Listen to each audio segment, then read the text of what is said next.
Bonjour. Comment trouver le courage de vivre?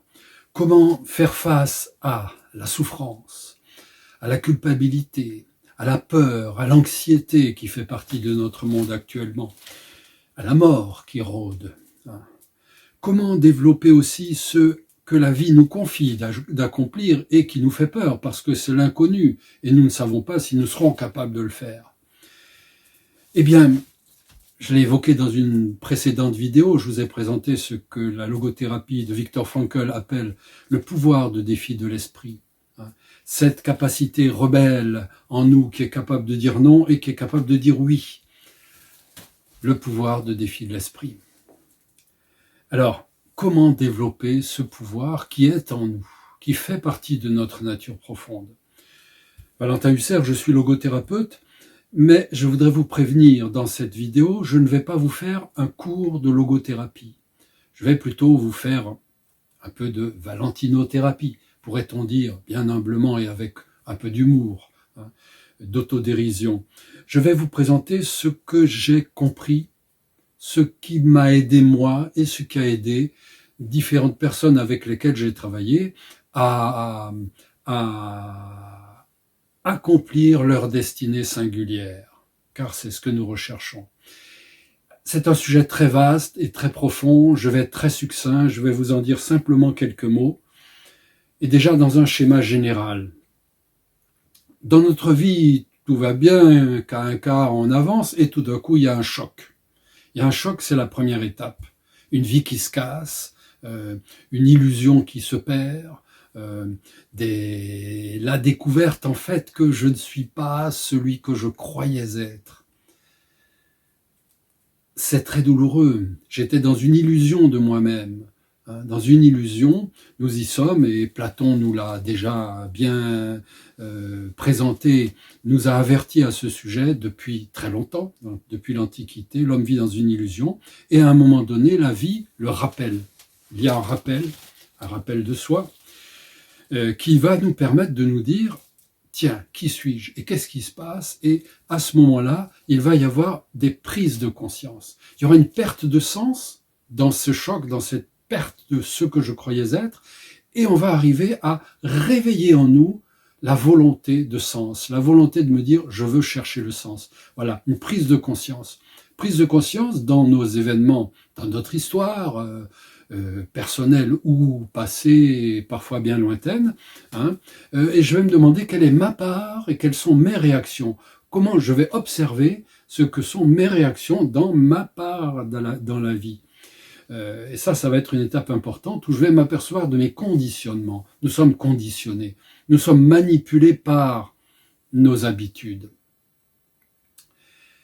C'est une première étape. Alors il faut se déconditionner pour pouvoir avancer, pour pouvoir réveiller en nous ce pouvoir d'agir différemment. Eh bien, il faut se réveiller, il faut se déconditionner. Pour se déconditionner, il faut contrarier ses habitudes.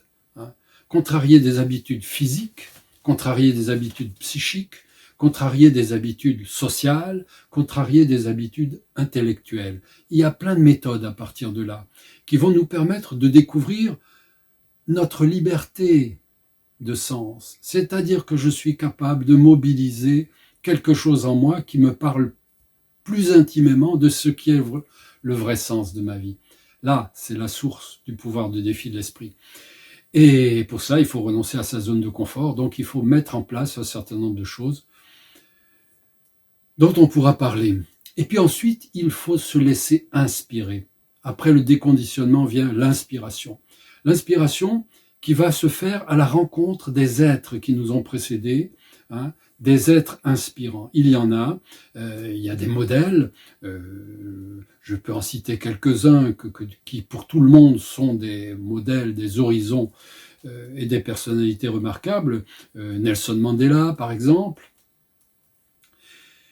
Abdul Sater Edhi, une sorte d'abbé Pierre indo-pakistanais qui s'est occupé des pauvres dans son pays. Quelqu'un de remarquable qu'on connaît peu. et qui pour nous évoque des êtres comme Gandhi, comme Sœur Emmanuel, comme Mère Teresa, des gens qui sont pour nous des démonstrations qu'il y a la possibilité de faire quelque chose, de mettre en action un pouvoir qu'habituellement on ne soupçonne pas, et on ne soupçonne pas qu'il est en nous-mêmes, mais en se laissant inspirer. Nick Vujicic, par exemple, qui a aussi très influent, c'est remarquable. Il y a aussi des guides pour se comprendre soi-même. J'en citerai deux. Sigmund Freud d'un côté, Carl Rogers de l'autre côté. Pourquoi ces deux-là? Parce qu'ils sont à l'opposé, en quelque sorte, du travail sur se comprendre soi-même et se mettre en œuvre. Mais il y en a de nombreux autres. Et puis les guides spirituels. Je citerai quelques-uns. Annick de Souzenel, qui dans les profondeurs de la compréhension de ce qui nous vient, notamment de la Bible, eh bien, nous permet de trouver un sens plus profond, qui va nous parler plus intimement. Eckhart Tolle, par exemple, et il y en a de nombreux autres. Et puis alors aussi, on peut trouver cette sagesse dans les livres sacrés de l'humanité, la Bible, le Coran, la Torah, les Upanishads et la Bhagavad Gita pour le bouddhisme, ainsi qu'un certain nombre d'autres ouvrages. Il y a dans ces livres la possibilité de s'inspirer, de trouver des principes qui nous guident dans notre recherche en profondeur. Voilà. Et puis, on peut par l'intermédiaire de ces personnes inspirées et de ces livres se laisser appeler, laisser appeler en nous cette dimension spirituelle qui va, à un moment donné, éclore. C'est-à-dire qu'il va falloir, nous sommes invités à un moment donné à découvrir la dimension noétique, comme dit Viktor Frankl, la dimension spirituelle qui est en nous. Annick de Souzenel dit la divinisation de notre être, qui est le chemin de l'épanouissement et de l'accomplissement humain. J'ai beaucoup aimé cette parole parce que ça nous indique la profondeur. Il faut aller en profondeur.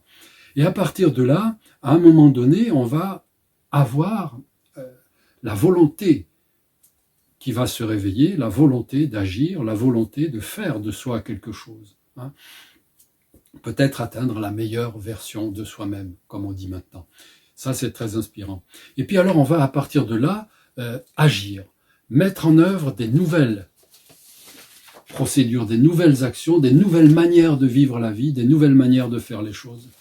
Et ces nouvelles manières vont devenir des nouvelles habitudes, des habitudes qui vont nous maintenir en vie, nous aider à agir différemment. Mais petit à petit, attention, elles vont devenir implicites, elles vont devenir inconscientes. C'est aussi un cycle. Et à ce moment-là, nous risquons d'entrer dans une nouvelle zone de confort où nous allons de nouveau perdre le contact avec ce côté vivant en nous et ne pas pouvoir réagir de façon adéquate et de façon forte quand la situation le nécessitera. Agir envers soi-même ou envers le monde autour. Et d'abord envers soi-même et à partir de soi-même vers le monde autour. C'est toujours dans ce sens-là qu'est le vrai développement de l'humain, dans sa profondeur. Et ces nouvelles habitudes, eh bien, il sera intéressant de les remettre en question, notamment trois types d'habitudes. Celles qui nous concernent nous, parce que je peux croire, faire le bien, être quelqu'un de bien, qui fait bien les choses, et puis m'apercevoir que finalement, j'ai pas fait attention à l'autre. C'est le deuxième type d'habitude, ce qui est en rapport avec l'autre, l'attention à l'autre, et envers la nature, l'environnement, le milieu dans lequel je suis, où je peux croire faire bien les choses, et puis m'apercevoir qu'en fait, ce n'est pas vrai. Donc dans ces trois domaines-là, il faut se remettre en question pour pouvoir avancer. Sinon, je vais rester endormi, et puis je ne vais pas pouvoir à nouveau m'éveiller à ce qui est ma vraie vie. Donc ça, c'est très important. C'est la quête d'une vie. C'est le cycle de la vie et c'est la quête d'une vie. Il faut du temps, il faut de la persévérance. Et puis pour commencer, je vais vous proposer 3 actions concrètes, immédiates, que vous pouvez faire dès maintenant. Premièrement, apprendre à se dire non. Par exemple, contrarier votre GPS, programmer une destination, et puis ayez bien l'intention et la volonté d'aller dans une autre direction, à un autre endroit. Et chaque fois, votre GPS va vous dire, faites demi-tour dès que possible, prenez à droite, puis prenez à gauche, puis revenez sous vos pas. Et chaque fois, vous allez dire, non, je vais tout droit, je ne fais pas demi-tour. Non, je ne vais pas à droite, je vais à gauche. Alors, je vous recommande de le faire d'abord à pied, parce que se contrarier ainsi, si vous êtes en voiture, ça peut être dangereux, parce qu'à un moment donné, vous savez plus, je dois tourner à droite ou je dois tourner à gauche. Mon esprit est influencé, mais je veux résister, et puis ça risque de donner des accidents. Donc soyez prudents. Commencez par des choses simples. Mais c'est un très bon exercice. Hein. Et puis par exemple, changez votre main habituelle. Si vous avez l'habitude de nettoyer une casserole avec la spatule, avec la main droite, eh bien, pour moi, la main droite, eh bien, faites-le avec la main gauche. Et vous allez voir qu'avec la main gauche, vous allez dire, tiens, comment est-ce que je dois faire? Dans quel sens je dois tourner la spatule?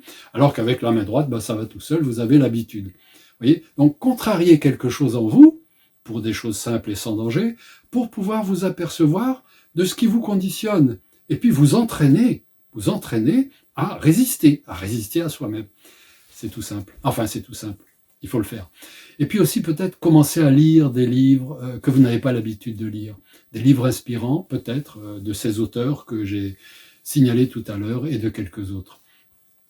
Voilà un petit début de la réponse à la question comment développer en soi-même, découvrir et développer en soi-même le pouvoir de défi de l'esprit. Voilà. Donc, pouce bleu, abonnement, pour ne pas louper la suite, parce qu'on en reparlera, c'est tellement riche et tellement vaste. Et puis aussi, surtout, j'espère que ces quelques mots vous auront donné des perspectives, vous auront donné une curiosité par rapport à cela. C'est peut-être le tout premier pas, la curiosité, se dire, tiens, j'ai peut-être pas tout compris. Voilà, c'est en tout cas ce que je vous souhaite et je vous remercie.